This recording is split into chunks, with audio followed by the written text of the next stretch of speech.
The Secret Life of Bees, Chapter 5, page 82. The first week at August's was a consolation, a pure relief. The world will give you that once in a while, a brief time out. The boxing bell rings, and you go to your corner where somebody dabs mercy on your beat-up life. All that week, no one brought up my father, supposedly dead in a tractor accident, or my long-lost Aunt Bertie in Virginia. The Calendar sisters just took us in.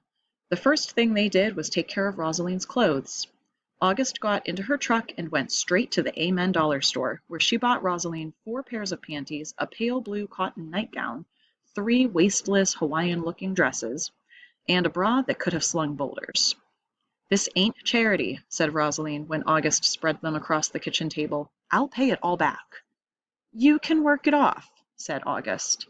May came in with witch hazel and cotton balls and began to clean up Rosaline's stitches.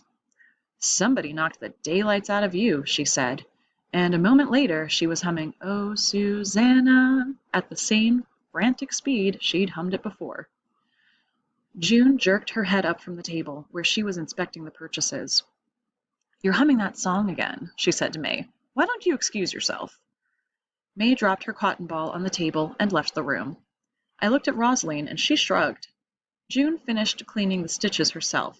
It was distasteful to her. I could tell by the way she held her mouth, how she drew it into a tight buttonhole. I slipped out to find May. I was going to say, "I'll sing 'Oh, Susanna' with you start to finish," but I couldn't find her. It was May who taught me the honey song. "Place a beehive on my grave and let the honey soak through. When I'm dead and gone, that's what I want from you. The streets of heaven are cold and sunny, but I'll stick with my plot and a pot of honey. Place a beehive on my grave and let the honey soak through." I loved the silliness of it. Singing made me feel like a regular person again. May sang the song in the kitchen when she rolled dough or sliced tomatoes, and August hummed it when she pasted labels on the honey jars. It said everything about living here. We lived for honey. We swallowed a spoonful in the morning to wake us up, and one at night to put us to sleep.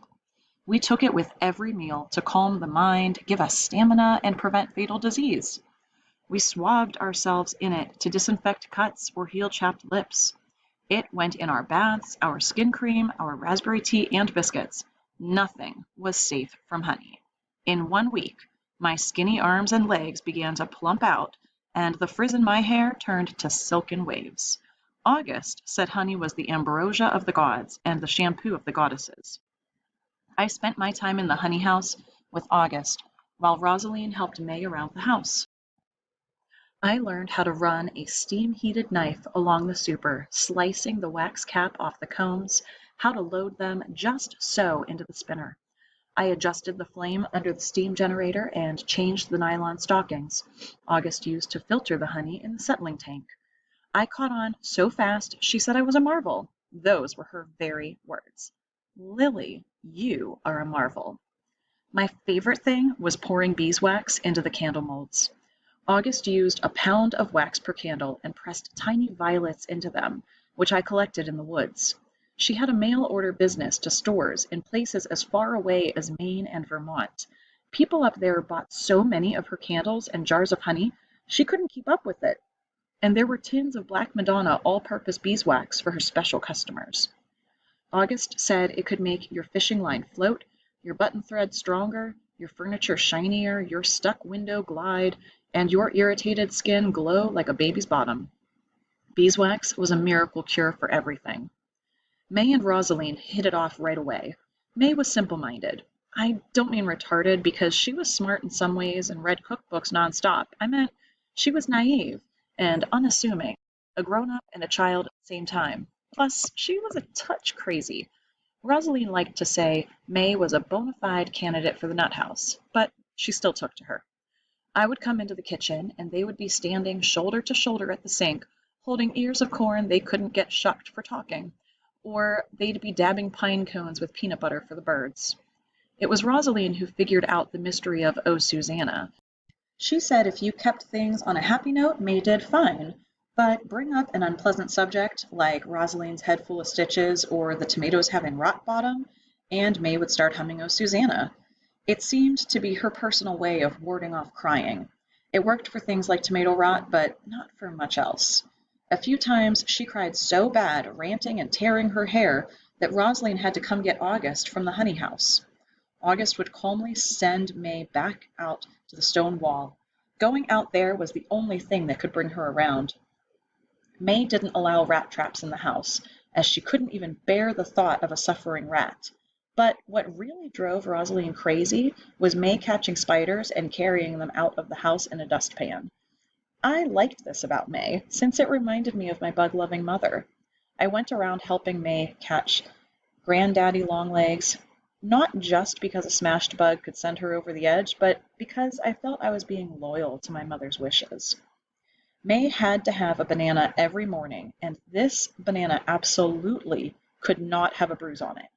One morning I watched her peel 7 bananas in a row before she found one without a bad place. She kept tons of bananas around the kitchen. Stoneware bowls chock full. Next to honey, they were the most plentiful thing in the house. May could go through 5 or more every morning looking for the ideal flawless banana, the one that hadn't got banged up by the grocery world. Rosaline made banana pudding, banana cream pie, banana jello, and banana slices on lettuce leaf until August told her it was all right. Just throw the blooming things away. The one it was hard to get a fix on was June. She taught history and English at the colored high school, but what she really loved was music. If I got finished early in the honey house, I went to the kitchen and watched May and Rosaline cook. But really, I was there to listen to June play the cello. She played music for dying people, going to their homes and even to the hospital to serenade them into the next life. I had never heard of such a thing, and I would sit at the table drinking sweet iced tea, wondering if this was the reason June smiled so little. Maybe she was around death too much. I could tell she was still bristled at the idea of me and Rosaline staying. It was the one sore point about our being here. I overheard her talking to August one night on the back porch as I was coming across the yard to go to the bathroom in the pink house. Their voices stopped me beside the hydrangea bush. "You know she's lying," said June. "I know," August told her, "but they're in some kind of trouble and need a place to stay. Who's going to take them in if we don't? A white girl and a Negro woman? Nobody around here." For a second, neither spoke. I heard the moths landing against the porch light bulb. June said, "We can't keep a runaway girl here without letting somebody know." August turned toward the screen and looked out, causing me to step deeper into the shadows and press my back against the house. "Let who know?" she said. "The police? They would only haul her off someplace. Maybe her father really did die. If so, who better is she going to stay with for the time being than us?" "What about this aunt she mentioned?" "There's no aunt, and you know it," said August. June's voice sounded exasperated. "What if her father didn't die? And this so-called tractor accident, won't he be looking for her?" A pause followed. I crept closer to the edge of the porch. "I just have a feeling about this, June. Something tells me not to send her back to some place she doesn't want to be. Not yet, at least. She has some reason for leaving. Maybe he mistreated her. I believe we can help her." "Why don't you just ask her point blank what kind of trouble she's in?" "Everything in time," August said. "The last thing I want is to scare her off with a lot of questions. She'll tell us when she's ready. Let's be patient." "But she's white, August." This was a great revelation. Not that I was white, but that it seemed like June might not want me here because of my skin color. I hadn't known this was possible, to reject people for being white. A hot wave passed through my body. Righteous indignation is what Brother Gerald called it. Jesus had righteous indignation when he turned over the tables in the temple and drove out the thieving money changers. I wanted to march up there, flip a couple of tables over, and say, "Excuse me, June Boatwright, but you don't even know me." "Let's see if we can help her," August said as June disappeared from my line of sight. "We owe her that." "I don't see that we owe her anything," June said. A door slammed. August flipped off the light and let out a sigh that floated into the darkness. I walked back toward the honey house, feeling ashamed that August had seen through my hoax, but relieved, too, that she wasn't planning on calling the police or sending me back. Yet. Yet, she'd said. Mostly, I felt resentment at June's attitude. As I squatted on the grass at the edge of the woods, the pea felt hot between my legs. I watched it puddle in the dirt, the smell of it rising into the night. There was no difference between my piss and June's. That's what I thought when I looked at the dark circle on the ground. Piss was piss. Every evening after supper, we sat in their tiny den around the television set with the ceramic bee planter on top. You could hardly see the screen for the philodendron vines that dangled around the news pictures. I liked the way Walter Cronkite looked, with his black glasses and his voice that knew everything worth knowing. He was a man who was not against books, that was plain. Take everything T. Ray was not, shape it into a person, and you would get Walter Cronkite. He filled us in on an integration parade in St. Augustine that got attacked by a mob of white people, about white vigilante groups, fire hoses, and tear gas. We got all the totals. 3 civil rights workers killed, 2 bomb blasts, 3 Negro students chased with axe handles. Since Mr. Johnson signed that law, it was like somebody had ripped the side seams out of American life. We watched the lineup of governors coming on the TV screen asking for calm and reason. August said she was afraid it was only a matter of time before we saw things like that happen right here in Tiburon. I felt white and self-conscious sitting there, especially with June in the room, self-conscious and ashamed. Usually May didn't watch, but one night she joined us, and midway through she started to hum "Oh, Susanna."